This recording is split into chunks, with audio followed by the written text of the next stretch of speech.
Hey guys, Jared here, going to be doing some more Call of Duty Modern Warfare 2. This time we're doing some team deathmatch on the map rundown, and I'm going to be using the super overpowered Famas along the secondary of a SPAS 12. My perks are Sleight of Hand Pro, Stopping Power Pro, and Steady Aim Pro. This loadout probably makes a lot of people cringe, to be completely honest. The Famas itself, I don't really have much of a problem with. The Famas alone is fine, but once you combine Stopping Power and Steady Aim, things start to get a little bit screwed up. The Famas is incredibly accurate, the bullets are laser accurate, it's 3-round burst, it has a really high rate of fire. You combine this with Stopping Power, and basically you kill everyone up to medium range in 3 shots, meaning it's an instant kill. At farther ranges, it's 4 or 5 shots, I can't really tell since it shoots so quickly, but point being, it's a really quick to kill gun. And it's super accurate. It's one of those guns that it's heavily regarded as overpowered, and a lot of people don't like it.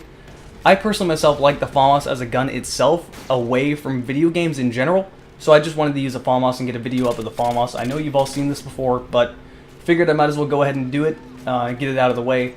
And I have some decent footage, but to be completely honest, I'm not too happy with this video. This video could have been a lot better. I started out doing really well, got on my kill streaks, went on something like 28-1. I died, and then after that I was just getting bullshitted after bullshitted, died something like 5 times in a row, something like that. So the video went from being possibly really good to just being kind of disappointing. So yeah, just note that towards the end of the video it starts becoming nowhere near as good gameplay as it was at the beginning. With that said, let's go ahead and move on to the next point I want to talk about, and that is BioShock Infinite. So BioShock Infinite comes out tomorrow, actually less than 1 day away. It comes out on the 26th, which it is now 7 a.m. on the 27th. Wow. I went in the future a little bit. It's 7 a.m. on the 25th. So yeah, it comes out pretty soon, and I'm kind of excited for it. Usually I don't get too hyped about games because I don't want to be disappointed, but I can make an exception every now and then when I have that much faith in the game. And this is definitely one of those games that I'm kind of getting hyped for. Now, I really liked BioShock 1. BioShock 2 I didn't hate, but it just didn't do anything new. It felt like they were trying to recreate the BioShock experience, and they did a pretty decent job of recreating it, but it didn't do anything new. It felt like we kind of played this before, except we're not as good. Overall, the experience was just meh. But yeah, BioShock Infinite is made by the same people that made BioShock 1. It looks like it's definitely going to be a lot more innovative, you could say, in its gameplay and definitely in its artistic expression. This is the thing that kind of makes me excited for some games. The atmosphere of the game and the concept art for games is something that I actually really like to look at. I like getting into games that don't really have the same thing we can see every single day when you look out our window. And that's one of the biggest problems I have with the latest craze of modern military shooters. If I wanted this kind of an environment, I could look out my front door. Now, I don't live in the Middle East or anything like that, but you get my point. This isn't anything new. But when it comes to BioShock Infinite, it's definitely a world that we're not used to living in. The people that inhabit it, the way it looks, everything about that is definitely unique and interesting, and it's definitely something that you are going to be drawn into. It definitely looks like a thing you can kind of lose yourself in. It's one of those things where it's strange. You're not used to it. It's away from this world that we're already used to, and I like getting that out of games. BioShock Infinite also does something else that I am really happy to see, and that is they're actually listening to what consumers want. They're listening to what gamers want, because the people that make BioShock Infinite, surprise, they're gamers, and they're there to make a good game. They're not there to just make a bunch of money. I mean, they can make money off it, there's no problem with that, but their primary focus is, we want to make a good game. With that said, they're not listening to what their publishers want them to do. They're not sitting there going, okay, so we need to tack on this stupid multiplayer experience that no one wants and doesn't fit the BioShock experience like all these games for some reason lately want to do. I have no idea why they want to do that lately, but they seem to want to, and BioShock Infinite thankfully said, we're not going to have any multiplayer. There's not going to be any DRM aside from Steam, so not going to be using Origin, not going to be using games for Windows Live. The game will not be a bad PC port, it will be a good game made for the PC in mind. Basically, they're doing everything consumers want them to do, and as a result, us as gamers are rewarding them greatly. BioShock Infinite has already outsold most game sales on the pre-order sales alone, so that's pretty cool. It's reached stage 3 on Steam, so here's a hint. If you plan on buying BioShock Infinite and you game on PC and you're waiting for it to come out before you do, I would actually suggest pre-ordering it, because if you pre-order BioShock Infinite, you get XCOM for free, which is another really good game. And I bet Valve probably had something to do with that, but point being, hey, they're giving you cool stuff, so go pre-order it and you get an extra game for free, which would usually cost you, I think, $30. I'm not entirely sure how much XCOM cost off the top of my head, but yeah, you're getting a free game. That's the point being. This game, BioShock Infinite, is a really, really good example to use when talking about piracy. Because publishers always completely blow piracy out of proportion. They always make it seem like a gigantic deal to try to cover up the actual problems that we have with them. So my point with that being, EA, for instance, always tried to say, well, we're doing Origin to try to stop piracy. Piracy is such a big problem. Crysis lost so many sales because of piracy. That really doesn't have much to do with it at all.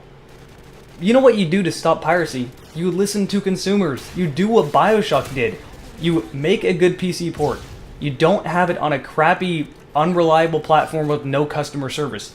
You don't have shitty DRM that requires you to be online to play a single-player game. We don't want that. And guess what? When you do that, we don't buy your game. Because when you torrent the game, you don't have those problems that the company, the publisher, as a company, put into the game. When you torrent it, suddenly those problems don't exist. So you can actually have a non-interrupted gaming experience by torrenting the game and getting it illegally, and the only things that DRM is actually stopping, the only people that DRM is actually hurting are the people that actually bought the game. So the sooner companies will figure that out, the better. Hopefully the giant debacle surrounding SimCity will actually draw attention to that, and the giant failure that EA had to have surrounding that game will draw a lot of attention to how bad DRM can be, and the less companies will feel motivated to do this to try to stop piracy, because, again, here's a hint, that doesn't stop piracy. And like I said before, stop trying to stop piracy. The only way you can do it is to price your games right and make good games. That's all you need to do, because there's nothing else you can really do to stop people from pirating your game.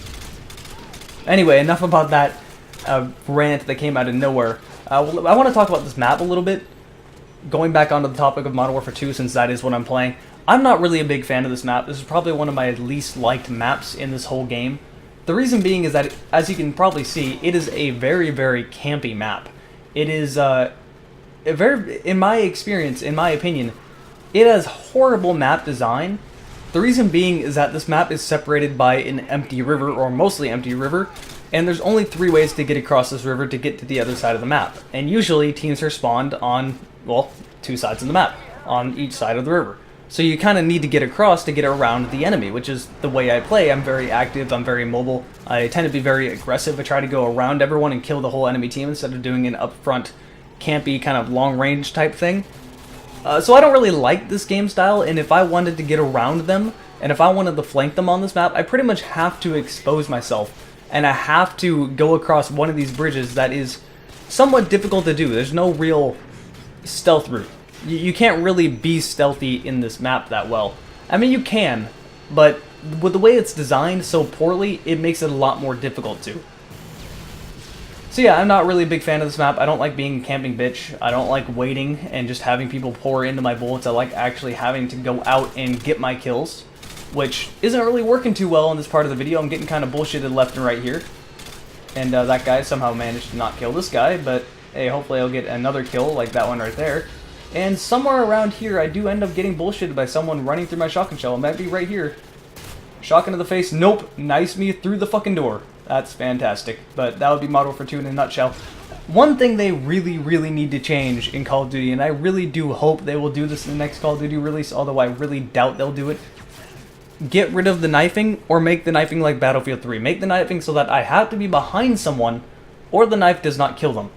I doubt they will do this because, as Tripwire said, Infinity Ward does everything they can possibly do to close the skill gap.